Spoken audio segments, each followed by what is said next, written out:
Assalamualaikum warahmatullahi wabarakatuh. Perkenalkan, nama saya Baik Putri Ayu Kumalasari, NIM 2023010133,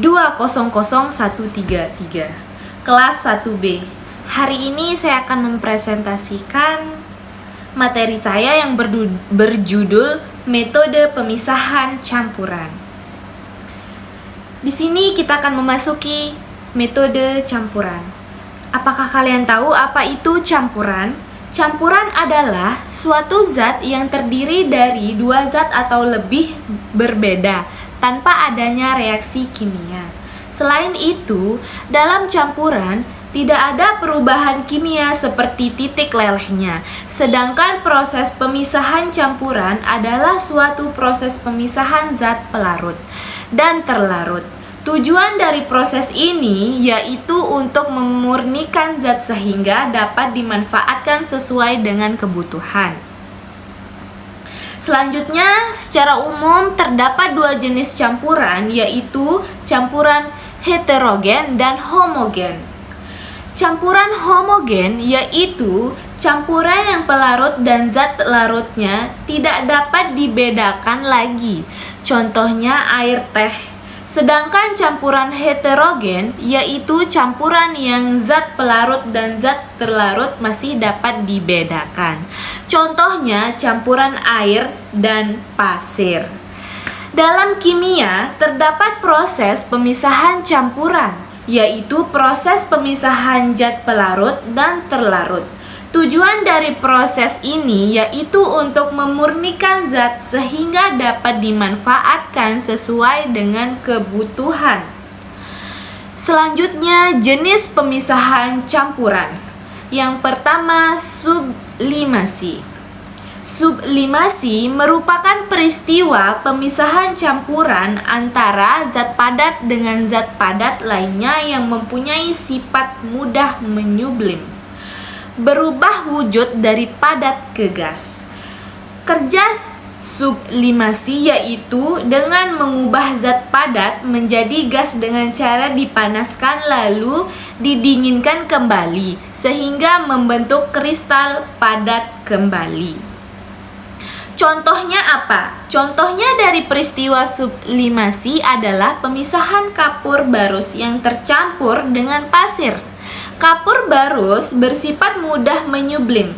Pada campuran kapur barus dengan pasir kotor, dilakukan pemisahan campuran secara sublimasi.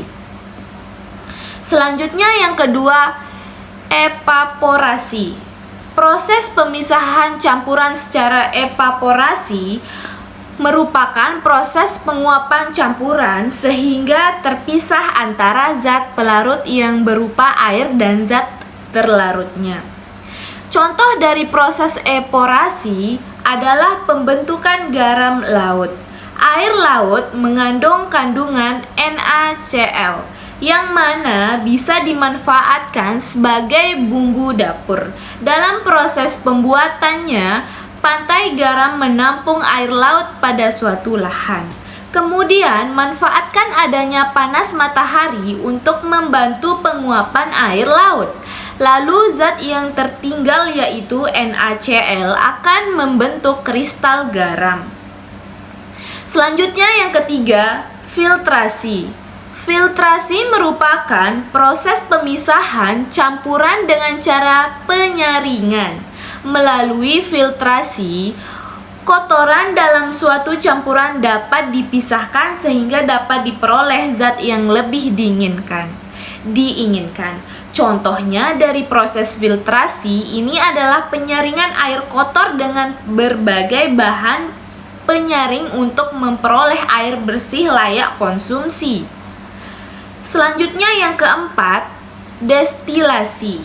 Destilasi adalah pemisahan campuran dengan cara penguapan yang disertai dengan pengembunan. Istilah lain dari proses destilasi adalah penyulingan. Proses destilasi memperhatikan perbedaan volatilitas zat yaitu kecepatan atau kemudahan zat menguap. Contohnya apa? Contohnya dari peristiwa destilasi adalah pemisahan ethanol, alkohol dengan air. Karena titik uap alkohol lebih rendah daripada air, maka alkohol akan menguap terlebih dahulu sehingga terpisah dari campuran. Zat alkohol yang terlebih dahulu menguap akan berjalan melalui kondensor atau pendinginan baik sehingga akan berubah menjadi embun atau zat cair lagi. Selanjutnya masuk yang kelima. Yang kelima adalah koromatografi. Koromatografi merupakan proses pemisahan campuran yang memanfaatkan perbedaan pola pergerakan antara fase diam dan fase bergeraknya pada suatu benda penyerap. Biasanya proses ini digunakan untuk pemisahan campuran berdasarkan kecepatan merambat antara partikel-partikel campurannya. Contohnya apa? Contohnya dari peristiwa kromatografi adalah proses pengamatan adanya zat klorofil dalam rebusan daun. Selanjutnya yang keenam kita masuk ekselerasi. Ekselerasi merupakan proses pemisahan suatu zat berdasarkan perbedaan kelarutan zat pelarut di dalam pelarut yang berbeda. Contoh dari proses ekselerasi yaitu pada pembuatan jamu yang berasal dari berbagai bahan alam. Bahan jamu direbus dengan air hingga senyawa yang dibutuhkan larut dalam air. Kemudian, serat bahan jamu dipisahkan dari air dan diambil sarinya. Lalu air tersebut dikeringkan hingga didapatkan bumbu jamu. Lalu kita lanjut nomor 7. Di mana yang nomor 7 ini ada kristalisasi. Merupakan proses pemisahan larutan dengan cara membentuk zat padat baru kristal dari suatu larutan homogen melalui pemanasan. Contohnya dari proses kristalisasi adalah pembuatan gula dari larutan tebu. Proses ini memisahkan zat cair dari larutan tebu hingga menjadi padat kristal gula. Nomor 8, sentrifugasi. Sentrifugasi adalah proses pemisahan larutan berdasarkan perbedaan berat jenis zat.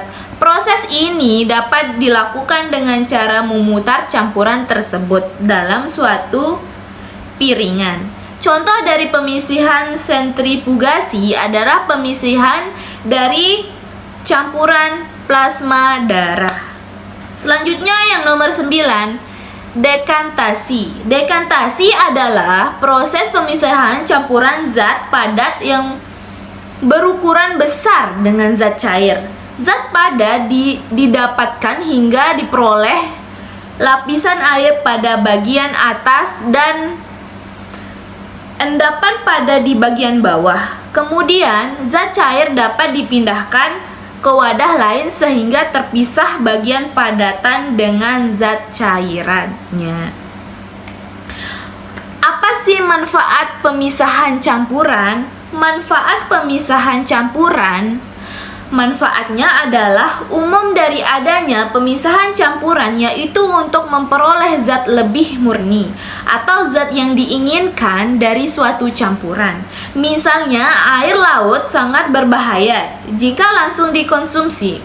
Namun jika diolah dan dipisahkan sehingga menghasilkan garam, maka akan sangat berguna dan bisa dimanfaatkan oleh semua masyarakat dan semua orang. Selanjutnya kita masuk di jenis-jenis pemisahan campuran berdasarkan sifat fisik dan kimia. Pemisahan campuran merupakan proses yang diterapkan dalam ilmu kimia. Pemisahan ini bertujuan untuk mengambil zat pengotor guna dipisahkan dari campuran dan mengambil zat-zat bermanfaat dari dalam campuran. Pada dasarnya, zat-zat penyusun dalam campuran bisa dipisahkan berdasarkan sifat fisik menyusunnya. Jika antara adalah ukuran partikel, wujud titik didih, titik leleh, kelarutan, sifat magnetik, dan lainnya. Pemisahan campuran berdasarkan sifat fisik. Yang pertama, filtrasi. Filtrasi atau penyaringan adalah teknik pemisahan yang dilakukan dengan alat berpori atau penyaring. Filtrasi akan menghasilkan filtrat atau hasil filtrasi yang biasanya bening dan residu ampas. Yang kedua, evaporasi. Evaporasi merupakan pemisahan yang didasarkan pada perbedaan zat menguap. Metode ini diterapkan untuk pemisahan campuran yang zat penyusunan adalah padatan dan cairan. Ini di mana padatan larut dalam cairan. Yang ketiga, distilasi. Distilasi atau penyulingan dilakukan untuk menyisihkan zat-zat penyusun dalam campuran berupa larutan. Teknik ini diterapkan berdasarkan perbedaan titik didih. Selanjutnya yang keempat, kristalisasi. Kristalisasi adalah pemisahan zat pada dari larutan sehingga mengkristal. Teknik ini harus diterapkan pada larutan yang kental. Jika tidak, larutan harus diperkatkan. Masuk yang kelima. Yang kelima, sublimasi. Sublimasi atau penyubliman adalah teknik pemisahan sifat fisik dengan menguapkan zat padat tanpa fase cair terlebih dahulu. Selanjutnya kita akan memasuki pemisahan campuran berdasarkan sifat kimia. Yang pertama, kromatografi. Kromatografi merupakan teknik pemisahan yang didasarkan pada perbedaan kecepatan perambatan pada pelarut. Yang kedua, ekstraksi.